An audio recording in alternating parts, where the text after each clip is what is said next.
সরকারের অভিপ্রায় এইটাই যে ৩,০০০ টাকা দেবো না। দেখুন, ভারতবর্ষে আরও তো রাজ্য আছে, কংগ্রেস পরিচালিত রাজ্য কর্ণাটক আছে, কংগ্রেস পরিচালিত রাজ্য তেলেঙ্গানা আছে, হিমাচল আছে, ঝাড়খণ্ড আছে। সরাসরি কংগ্রেস না হলেও কংগ্রেস আর ঝাড়খণ্ড মুক্তি মোর্চা, প্রত্যেকটা জায়গাতেই কিন্তু যেটা এখানকার লক্ষ্মীর ভাণ্ডার, যেটার নাম দিচ্ছে অন্নপূর্ণা ভাণ্ডার, যেটা কোথাও মাইয়া সম্মান যোজনা, কোথাও লাডলি বই, ভিন্ন ভিন্ন নামে ভারতবর্ষের ভিন্ন ভিন্ন রাজ্যে কিন্তু মহিলাদের জন্য এই আর্থিক অনুদানের প্রকল্প চালু আছে। কিন্তু ভোটের আগে এক কথা, ভোটের পরে আরেক কথা, এটা কিন্তু কংগ্রেস পরিচালিত কোনো রাজ্যে আপনি দেখাতে পারবেন না। মনে করুন কর্ণাটক ভোট করার আগে 5টা প্রতিজ্ঞা করেছিলাম আমরা যে এই 5টা কাজ করব। 2.5 বছর হয়ে গেছে, সিদ্ধারামাইয়ার সরকার দেখুন সেই 5টা কাজ সম্পূর্ণ করে দিয়েছে। সেখানেও কিন্তু এই মহিলাদের জন্য অনুদান প্রকল্প আছে। তো আমার কথা হচ্ছে ভোটের আগে এক কথা, ভোটের পর আরেক কথা কেন?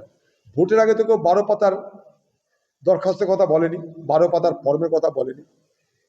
লক্ষ্মীর ভাণ্ডারকে কেন্দ্র করে এ বাংলায় রাজনীতি হয়েছে সবাই জানি আমরা। লক্ষ্মীর ভাণ্ডারের নাম করে এ বাংলায় যোগ্য অযোগ্য সকলের কাছেই ভোট পাওয়ার আশায় সরকারি কোষাগার থেকে টাকা দেওয়া হয়েছে। কিন্তু তার পরিবর্তে যারা ক্ষমতা এলো তারা কি বলেছিল? তারা সেদিন বলেছিল যারা লক্ষ্মীর ভাণ্ডারের উপভোক্তা তারা সকলে পাবে, আরো নতুন নাম সেখানে নেওয়া হবে। তাহলে এই কথাটা বলার মানে কি হলো? অর্থাৎ এই সরকার ক্ষমতায় আসার পর থেকেই তাদের প্রতিশ্রুতি ভঙ্গের প্রক্রিয়া শুরু করে দিয়েছে। এটা অত্যন্ত দুর্ভাগ্য। কারণ 12 পাতার যদি দরখাস্ত লিখতে হয় আমাকে, এবার ফর্ম ফিল আপ করতে হয়, এটা মনে হচ্ছে সেই সিবিএসসি পরীক্ষা দেওয়া, নিট বা জির পরীক্ষা দেওয়ার মতন ব্যাপার। সাধারণ মানুষ তারা কি ফর্ম জমা করবে?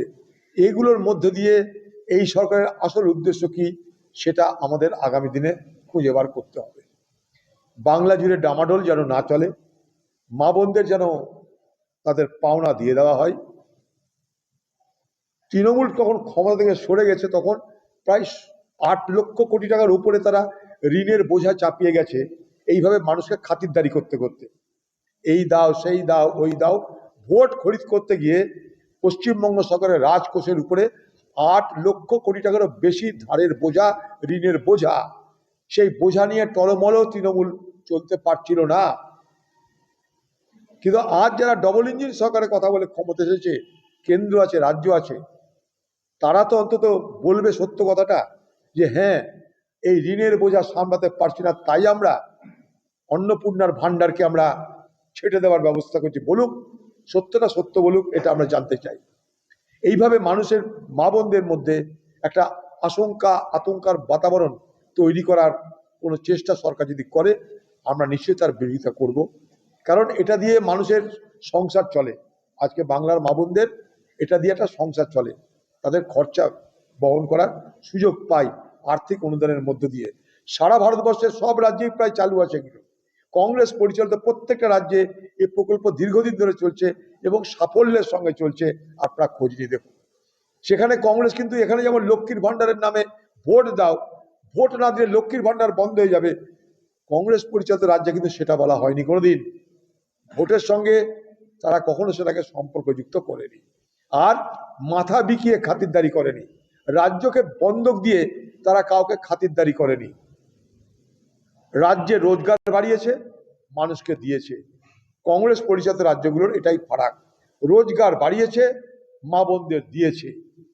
পশ্চিমবঙ্গে তৃণমূল রোজগার বাড়ায়নি, মা বোনদের দিয়েছে ভোটে ঘুষ দেওয়ার জন্য, তাই রাজ্যের 12টা বেজেছে। এই সরকার সেই সুযোগ নিয়ে আরো বেশি প্রলোভন দেখিয়ে ভোট আদায়ের চেষ্টা করেছে, দিয়ে এখন ল্যাজের উপরে হাল হয়ে গেছে।